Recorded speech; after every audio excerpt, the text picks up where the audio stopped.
क्या ऐसा हो गया था हैदराबाद में कि एक साथ 7-8 खिलाड़ी आईसीएल चले गए? मेरे खुद के टीममेट्स को मेरे से बात करने के लिए मना था, तो they used to make me feel lonely. कोई मेरे से बात किया तो उनको यही बोला जाता था कि they will drop them from the team.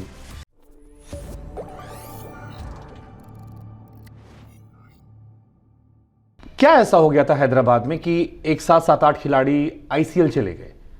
क्योंकि आमतौर पर क्रिकेट लोग मानते हैं कि अगर आप अच्छा खेल रहे हो तो दरवाजा टूट जाता है, मौके मिल जाते हैं, बट आप तो इंडिया ए खेल आए, अंडर 19 खेल आए, फिर इतना क्या इशू हो गया? वही कहानी थी जो आपने बताई थी कि बच्चे को प्रमोट करे तो अपने।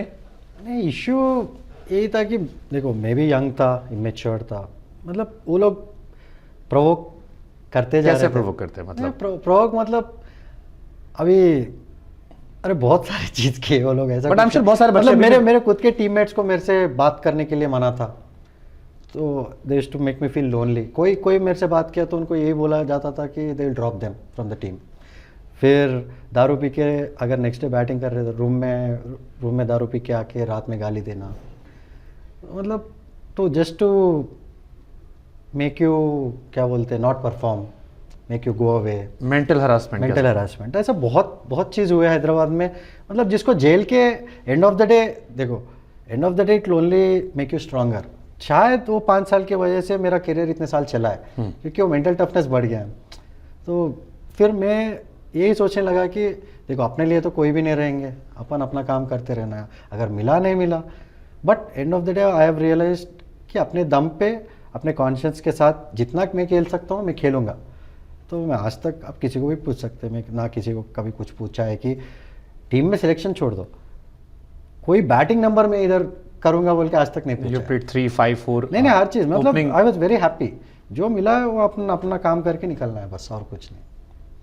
बट मेरे को फिर ये जानना, जैसे बहुत सारे और भी बच्चे, इरफान की उस टाइम बात कर ले, रैना यूपी से आते थे, उस टाइम यूपी का भी इतना बोलबाला नहीं था, कैफ और रैना आई थिंक उस टाइम ही पहली लॉट निकली थी, प्रवीण कुमार, कई सारे प्लेयर्स निकले थे, शिखर बाद में आए, कार्तिक, रॉबिन उथप्पा ने भी कहा कि दिल्ली मुंबई से खेलना थोड़ा ईजी होता है, बाकी स्टेट में आपको बहुत एक्स्ट्रा परफॉर्म करना पड़ता है, बट ये सब आ गए थे। मैं फिर ये पूछ रहा हूँ भाई कि ये 2003 में आपकी 4 में कैप्टनसी में खेल के ये सब, इरफान नेक्स्ट ईयर आ गया, अगले साल 2 साल 3 साल 4 साल, you were the only one जो बहुत लंबा टाइम लिया।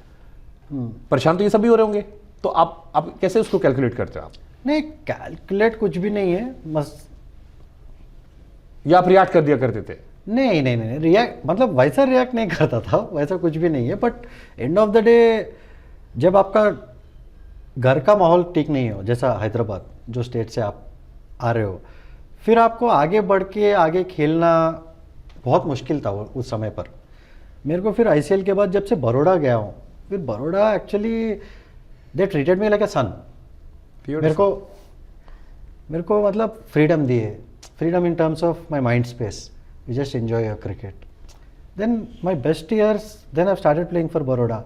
फिर उसके बाद MI, Sachin Paji, when you know he wanted me there, then that started off positivity in my mind. बहुत अपना क्या हो जाता है कि when you are negative, you don't progress.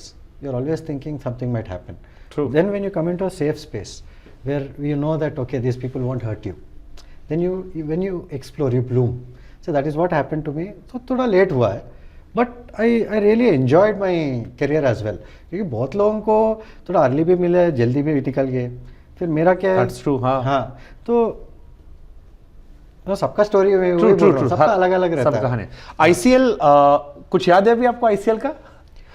क्योंकि बहुत मतलब एक चीज मैं बताना चाहता हूँ कि मेरे को एक्चुअली क्रिकेट का प्रोफेशनलिज्म जो है, मैं वो आईसीएल में स्टीव रिक्सन हमारा कोच था, क्रिस हैरिस हमारा कैप्टन था, वो लोगों से मैंने सीखा है कि ट्रेनिंग कैसे करना है, आपका माइंडसेट कैसे रहना है, मैच को कैसे प्रिपेयर होना है। स्टीव रिक्सन बहुत ज़बरदस्त कोच थे, बाद में CSK का भी फील्डिंग कोच थे, ऑस्ट्रेलिया में भी बहुत कोचिंग किए हो। सो दैट मैन, उनकी वजह से बहुत सीख मिली है मेरे को वो 2 साल। सब लोग सोचते हैं कि आईसीएल की वजह से प्लेयर को बहुत ख़राब हुआ है, बट मेरे लिए तो बहुत बढ़िया एक मौका था to play against good players, मतलब टॉप क्वालिटी प्लेयर्स थे वो टाइम पे। फिर उसके बाद सीखने को भी बहुत मिला because of Steve Rixon there.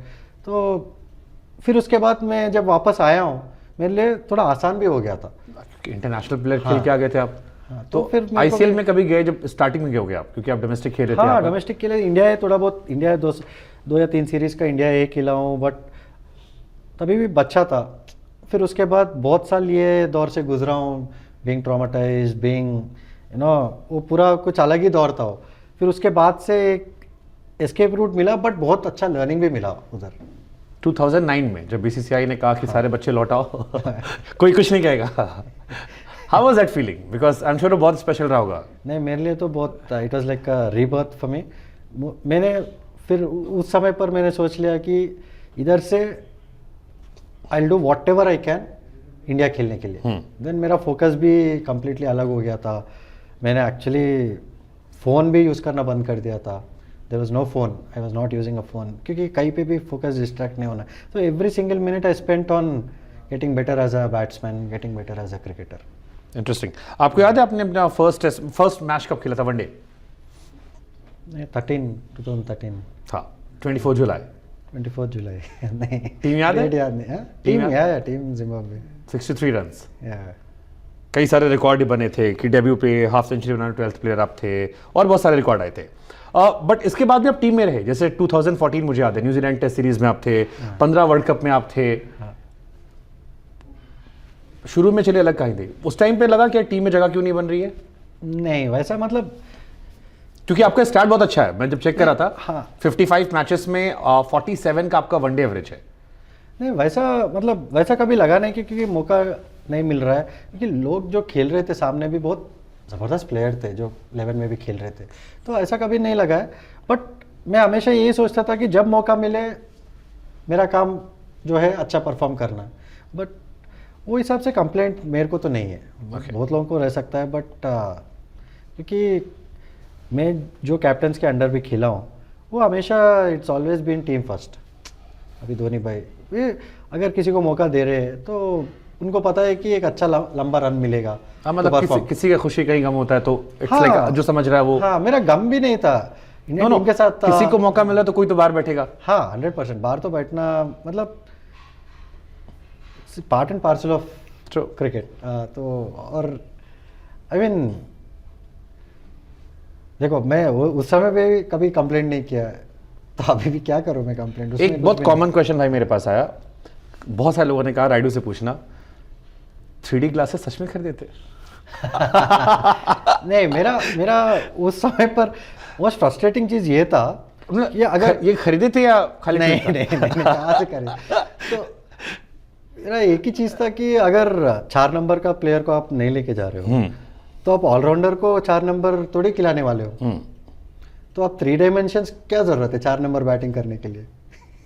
तो 4 नंबर पे बैटिंग करने के लिए आपको ऐसा बैट्समैन चाहिए जो एक ब्रिज बनाए टॉप ऑर्डर और जो लोअर ऑर्डर, जो मिडिल ऑर्डर जो है, जो हिटर्स है। आई वाज एक्सपेक्टिंग शायद आप या यूवी पाजी में से कोई कहा जाओगे। नहीं, यूवी पाजी या रैना भी थे। हाँ। अजिंक्य भी था। अजिंक्य, हाँ। तो आपको कोई एक्सपीरियंस प्लेयर वैसा जरूरी था उधर जो आपको सिचुएशन से बाहर निकाल के फिर आपको एक प्लेटफॉर्म बना के दे।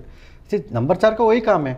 आपको इंडियन क्रिकेट आप हिस्ट्री देखोगे, अगर विकेट अच्छा है तो नंबर टॉप 3 से आगे तो बैटिंग बहुत rarely. We have seen Shreyas Iyer ने 4 नंबर पे क्या किया और उसका क्या रिजल्ट है। जो अभी इंडिया के लिए जो किए, बहुत पूरी टीम में जमीन आसमान का फर्क पड़ गया। तो आपको वही काम है, 4 नंबर का मेन काम वही है कि जब विकेट कंडीशंस मुश्किल है या जल्दी विकेट गिरे तो आपको प्लेटफॉर्म बनाना पड़ेगा, आपको थोड़ा स्टेबलाइज करना पड़ेगा। तो वो चीज़ वो वर्ल्ड कप में अच्छे प्लेयर थे, अच्छे बैट्समैन थे, बट बहुत यंग थे वो टाइम पे, इतना एक्सपीरियंस नहीं थे।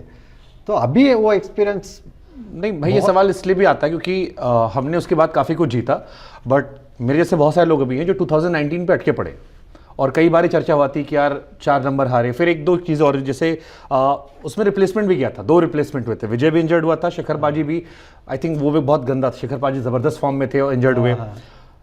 रिप्लेसमेंट में आपका नाम ही है। वहां से आई थिंक फैंस को ज्यादा बुरा लगा जो आपको 2019 में हम इस तक रुके हुए पड़े अभी भी, वो इसीलिए पड़े कि चलो फर्स्ट टाइम में आपने एक लॉजिक दिया, ये लॉजिक था, वो लॉजिक काम नहीं किया, 2 रिप्लेसमेंट गए, अजिंक्य नहीं है, और हमने आखिर में उसी की कीमत चुकाई सेमीफाइनल में।